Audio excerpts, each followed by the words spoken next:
الصلاۃ والسلام علیک یا رسول اللہ وعلی آلک و اصحابک یا حبیب اللہ۔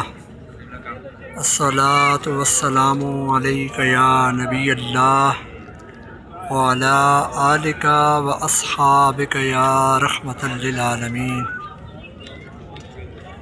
سبحان اللہ، ماشاء اللہ، سبحان اللہ، ثم الحمدللہ۔ میں اس وقت گنبد خضرا کے عقب میں موجود ہوں۔ آپ سب بھائیوں کو بھی دیدار گنبد خضرا کروا رہا ہوں۔ آپ دعا بھی کریں، اور میری گنبد خضرا کے سامنے رب ذوالجلال سے یہ دعا ہے کہ اللہ تعالیٰ اس گنبد خضرا کے صدقے آپ سب مسلمان بھائیوں کو اللہ تعالیٰ جلد از جلد اس گنبد خضرا کے سامنے پیش ہونے کی توفیق عطا فرمائے۔ اور اللہ تعالیٰ سے یہ دعا ہے کہ اے رب کریم، اس گنبد خضرا کا واسطہ، اس گنبد خضرا کے طفیل رب ذوالجلال آپ سب کو جلد از جلد حرم شریف میں آنے کی توفیق عطا فرمائے۔ یہ ہے گنبد خضرا، آپ صلی اللہ علیہ وسلم کا روضہ مبارک۔ یقین کریں،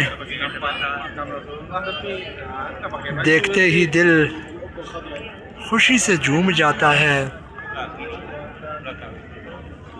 اپنا آپ آپے سے باہر ہو جاتا ہے، اور دل کرتا ہے کہ دن رات یہیں اس گنبد خضرا پہ نظر پڑتی رہے، اس کا دیدار ہوتا رہے، اور اس کے عقب میں بیٹھ کے دعائیں کرتا رہوں۔ یقین کریں، یہ وہ بہت خوبصورت مناظر ہیں جن کو جتنا دیکھتے جائیں اتنی ہی خواہشات بڑھتی جاتی ہے، اور نظر ادھر ادھر گمانے کو جی نہیں کرتا۔ اللہ رب کریم سے دعا ہے کہ اللہ آپ سب کو اس گنبد خضرا کے عقب میں حاضر ہونے کی توفیق عطا فرمائے۔ الصلاۃ والسلام علیک یا رسول اللہ وعلی آلک و اصحابک یا حبیب اللہ۔ الصلاۃ والسلام علیک یا نبی اللہ وعلی آلک و اصحابک یا رحمۃ للعالمین۔